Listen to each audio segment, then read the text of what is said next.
Les États-Unis sortent victorieux de la Première Guerre mondiale. En effet, la France et l'Angleterre avaient emprunté de l'argent aux grandes banques états-uniennes. Argent qui a été remboursé durant le XXe siècle. Le XXe siècle, le théâtre d'un véritable boom pour l'industrie, les marchés et la qualité de vie moyenne des États-Unis. Les Liberty Bonds ou les obligations émises par le gouvernement ont connu un succès foudroyant durant la Première Guerre mondiale. En une première instance, un investissement patriotique dans le but d'aider leur gouvernement, leur nation.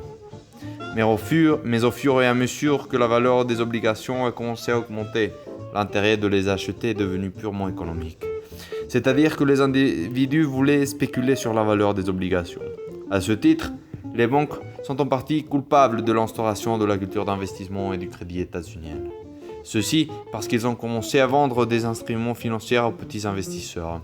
Ils vendaient tout type de sécurité, comme des actions, des futurs, des obligations, options financières et tout type de dérivés. Après ça, les titres financiers n'étaient plus perçus comme des grands risques. D'autre part, ce nouveau mode de vie américain a entraîné une culture créditise chez la population. C'est grâce à ce contexte socio-économique que la Grande Dépression commence. Le jeudi 24 octobre 1929 se produit ce que l'on appelle le crash boursier de Wall Street, ou l'éclatement de la bourse spéculative. En effet, la mise en place d'argent en bourse était aux yeux de petits investisseurs sans expérience comme une manière d'avoir de l'argent facile. C'est pourquoi la plupart d'entre eux ont placé de l'argent issu des prêts bancaires, prêts qu'ils allaient soi-disant rembourser avec les bénéfices extraits de la bourse.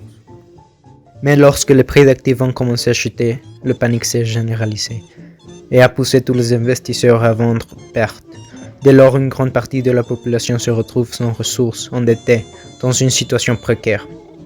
En effet, et seulement le jeudi 24 octobre, 13 millions d'actions ont été vendues sur le marché. C'est pourquoi on parle du jeudi noir. D'ailleurs, le jeudi noir n'est pas en soi la raison du chômage ou de la crise. Ce sont les conséquences que celui-ci a provoquées. Des institutions financières incapables de prêter de l'argent. En conséquence, l'incapacité des entreprises et d'autres institutions financières, et même des individus de produire et consommer. C'est ça ce qui provoque la Grande Dépression. À l'époque, les banques n'étaient pas régulées et représentaient désormais des institutions fragiles. La déflation, la baisse de la production et le montée du chômage ont été certains des problèmes les plus sévères durant la Grande Dépression. Aux États-Unis, la production chute de 19,7% de 1929 à 1932 et de 22,7% lorsque de la rechute en 1937 et 1938.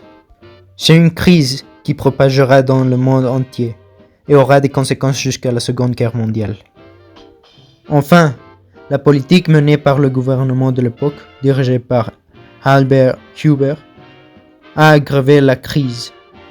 Le gouvernement avait un regard économique purement libéral, capitaliste, et ses idées étaient celles avancées par Adam Smith dans la théorie de la main invisible. Il s'agit de laisser le marché s'autoréguler. Le non-interventionnalisme y apparaît comme essentiel. D'ailleurs, il nous le montre dans son discours célèbre. Une dépression économique ne peut pas être guérie par l'action législative ou la déclaration de l'exécutif. Les blessures économiques doivent être guéries par l'action des cellules du corps économique, des producteurs et des consommateurs eux-mêmes. La mauvaise gestion du gouvernement de l'époque a amené encore plus le pays dans la misère, à tel point que les couloirs les plus précaires dans ce dernier ont été renommés après le nom du président Hoover, Hoovervilles.